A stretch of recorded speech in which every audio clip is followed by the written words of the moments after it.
이번 시간에는 깊은 영성으로 사람 속의 마음을 읽어내는 영안을 개발하는 비밀에 대해 말씀을 전합니다. 하나님의 예수 믿고 성령으로 거듭난 성도들이 영적인 눈을 열어서 사람을 볼 때 그 사람 안에 영적인 면을 볼 수 있기를 원했습니다.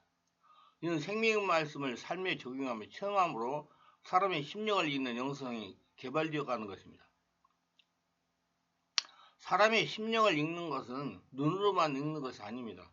오감을 통하여 사람의 심령을 읽는 것입니다. 자신 안에 주인 되신 성령께서 사람을 볼 때 심령을 읽어 주시는 것입니다. 그것을 자신의 영이 이성에게 알려주면 육으로 알아지는 것입니다. 그러므로 심령을 읽는 영성은 전형격이 성령의 지배를 받아야 가능합니다. 성령과 인격적인 관계가 되어야 가능한 겁니다. 영성은 예수를 믿고 성령으로 거듭난 크리스천의 생명과 같은 귀중한 것입니다. 영이 살아있기 때문에 영적으로 민감한 것입니다.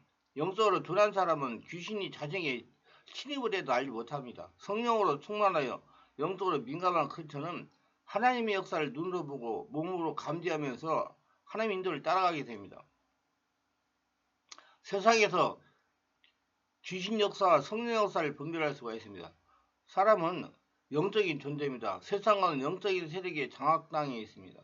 하나님 이렇게 말씀하십니다. 여호와의 말씀입니다. 사람이 내게 보이지 아니하려고 누가 자신을 은밀한 곳에 숨길 수가 있겠느냐? 여호와가 말하노라 나는 천지에 충만하지 아니하냐? 에레미야 23장 24절. 하나님은 천지에 충만합니다. 반면 세상에는 귀신도 충만합니다. 또 아는 것은 우리는 하나님께 속하고 온 세상은 악한 자에게 처한 것이며 요한일서 5장 19절. 세상에는 하나님의 영도 충만하고 마귀도 충만합니다. 크리스천은 영적인 민감성을 개발하여 하나님의 역사만 보고 느끼고 따라가야 됩니다. 또한 귀중한 자신의 영을 지켜야 됩니다. 크리스천은 사람의 마음의 상태를 볼 줄 알아야 됩니다. 민감성이 없으면 사람의 심령을 읽을 수가 없습니다. 우리가 알아야 할 것은 마귀도 사람을 통해 역사하고 귀신도 사람을 통해 역사하고 성령님도 사람을 통해 역사하기 때문에 영적인 민감성을 가지고 사람의 심령을 읽을 수가 있어야 됩니다. 그래야 귀중한 자신의 영을 지킬 수가 있기 때문이다. 민감함이 없이는 마음과 마음이 이어질 수가 없습니다. 성숙한 인간관계를 맺기 위해서는 민감성을 개발해야 된다. 친밀한 관계를 맺기 위해서는 마음과 마음이 이어져야 됩니다. 마음과 마음이 열리고 마음과 마음이 맺어져야 되는 것입니다. 성숙이란 자신보다 남을 돌아보는 것입니다. 남을 배려하는 것입니다. 다른 사람의 필요에 민감한 사람입니다. 민감성은 안을 들여다보는 기술입니다. 민감성과 예민함은 차이가 있습니다. 예민한 사람들은 되게 날카롭고 짜증을 잘 내고 무슨 일이든지 지나치게 반응을 보입니다. 자기중심적입니다. 그리고 상당히 자기중심적이고 자기 방어적입니다. 그러나 민감함은 타인의 중심적입니다.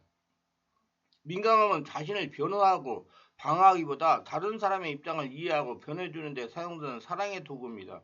민감함은 안을 들여다보는 기술입니다. 겉만 보는 것이 아니라 안을 보는 것입니다.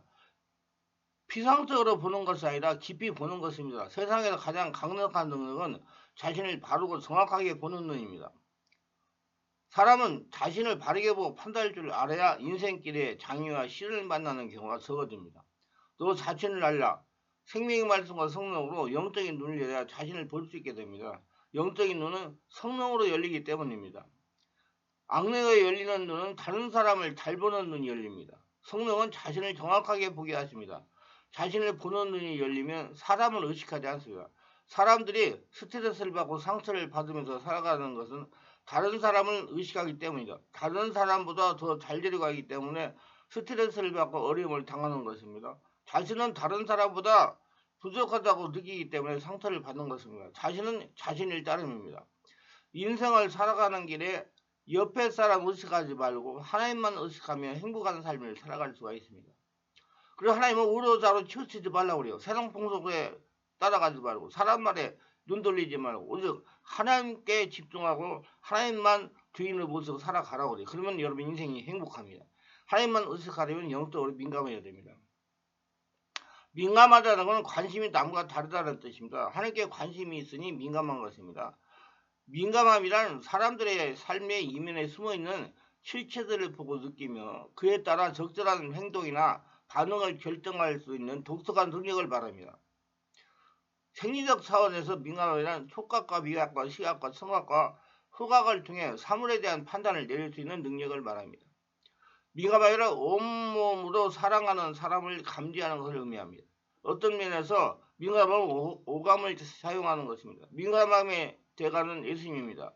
예수님은 사람들 안에 있는 것을 아셨습니다. 보셨습니다. 느끼셨습니다. 그러므로 그들의 마음을 어루만지시고 마음을 고치시고 마음을 새롭게 하시고 마음을 움직이셨습니다. 예수님은 사람들을 만나실 때마다 그들의 겉만 보신 것이 아니라 그들의 속마음을 보셨습니다. 예수님은 인간의 속을 아시는 분입니다. 예수님 만난 사람은 예수님이 자신들 속에 있는 것을 아심을 느꼈습니다. 그래서 그들 안에 있는 것들을 고백했습니다. 마음 깊은 곳에 있는 것을 드러내었습니다. 또한 예수님의 사랑을 참으로 경험하는 사람들은 예수님처럼 민감해집니다. 민감성은 마음의 눈이 열리는 것을 의미합니다. 민감하면 사랑하는 사람의 내면의 필요를 보게 됩니다. 사랑하기 위해서는 보아야 됩니다. 민감성은 귀가 열리는 것을 의미합니다.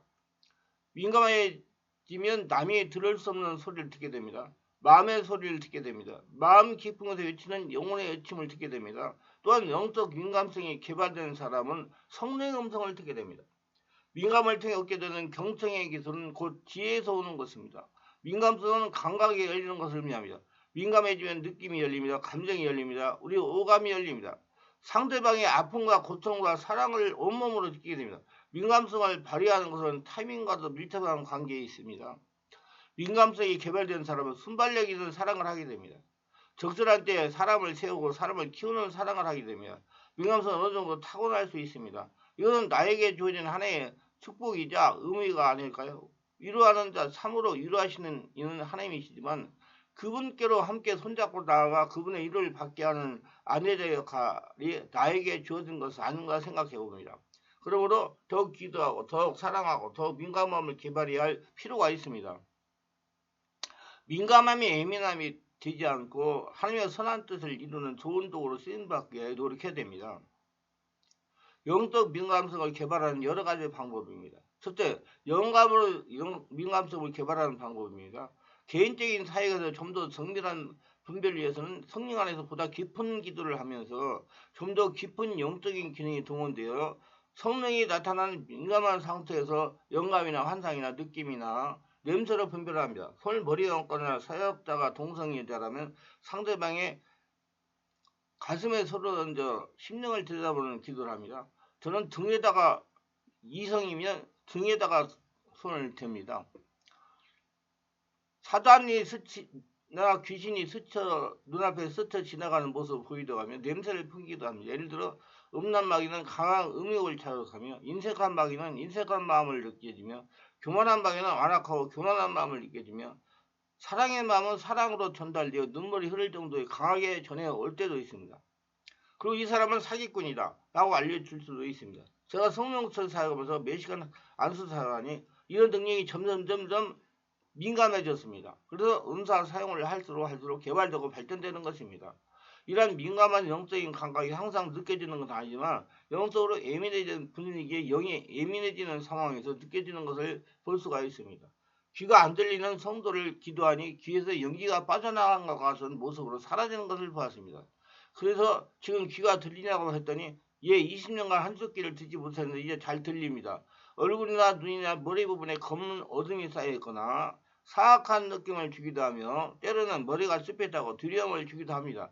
이런 현상이 강하게 느껴지기 시작하면 더러운 영을 가진 환자를 대하면 구역질이다 하거나 토하기도 합니다. 상대방의 아픈 부위와 같은 부위가 아프게 하며 고통을 받기도 하며 일반적으로 특별히 머리가 아파올 때가 주로 많습니다. 이때 즉시 감지하면 기도로 물러가지만 이런 영적인 감각이 드러나는 사람은 느끼지 못한 채 방치하며 침입하여 자신에게 집을 짓고 자리를 잡게 됩니다. 사역사는 이렇게 사악한 자료가 접이 많기 때문에 특별히 자기관리를 잘하고 주의하지 않으면 자신도 모르게 고통을 당할 수가 있으므로 주의하지 않으면 안 돼요. 정말 특별히 자기관리를 잘해야 됩니다. 그래서 영적인 사역을 하다가 여러 영들의 공격을 받고 탈진하여 고통을 당하다가 사역을 포기하는 분들도 많이 있습니다. 저는 이 말씀을 듣는 분들에게 예수님의 권세가 있을지라도 자신의 실제적인 권능이나 능력이 없으면 당하게 된다는 사실을 주지시키고 싶습니다. 이 자신 안에서 온몸이 하늘나라가 되고 예수님의 권능이 자신 안에서 흘러 넘치게 하라 그 말입니다. 이로 말미암아 주위에 가까운 살아가는 사람들이 이를 방심하여 한동안 귀신들의 영향으로부터 고통을 당하고 있는 것을 많이 보았습니다. 그래서 저는 자주 이런 말 합니다. 직분이나 경험이 목회나 치유사역은 아니라 내 안에 계신 성령이 하시는 것입니다. 성령님이 주인으로 사리를 통해서 역사하시는 겁니다. 성령이 충만한 정도가 그 능력이고 투시가 되고 은사로 나타나는 것입니다. 하나님의 일은 성령이 하십니다. 자신의 육성이나 인간적인 열성으로 주님의 일을 하려고 하지 마시기를 바랍니다. 내가 먼저 영적으로 충만하여 온몸이 한나라가 되어야 됩니다. 그리고 다른 사람을 도와야 됩니다. 저는 우리 성도들에게 항상 이렇게 말합니다. 자신이 먼저 영적으로 하나 되고 그 다음에 가정이 하나가 되게 하라고 권면을 합니다. 자신이 잘못되고 다른 사람 살려봤자 아무것도 아닙니다. 내가 먼저 영적으로 살고 다른 사람을 살리는 것이 복음입니다. 본도서 9장 20절 내가 내 몸을 처 복종하게 하면 내가 남에게 전파한 후에 자신이 도리어 버림을 당할까 두려움이로다 그랬어요. 그래서 자기관리 잘하시고 항상 하나님께 영광 돌리는 복된 신령들 되시고 말씀과 성령으로 민감함을 개발해가지고 다른 사람 심령을 읽으며 자신을 보호하고 하나님 확장에 큰일로 쓰임받는 모두 되시기 바랍니다. 영성이 깊어지고 좀 더 빨리 성령으로 세례를 받고 성령의 불로 충만받기 원하시면 충만한 교회에서 의저 월화 금 토요일 10시부터 10시까지 하고 온몸 집중 치유 기도에 참석하시면 성령의 강력한 불로 충만받고 온몸에 쌓이는 독소를 배출하고 상처 스트레스를 치유할 수가 있습니다. 기도합니다. 오늘도 저의 설교를 끝까지 들어주신 분들을 축복하여 주옵소서. 특별하게 구독, 좋아요, 알림 설정하시는 분들 기억하시고 하늘의 복으로 축복하여 주옵소서. 예수님의 이름으로 기도합니다. 아멘.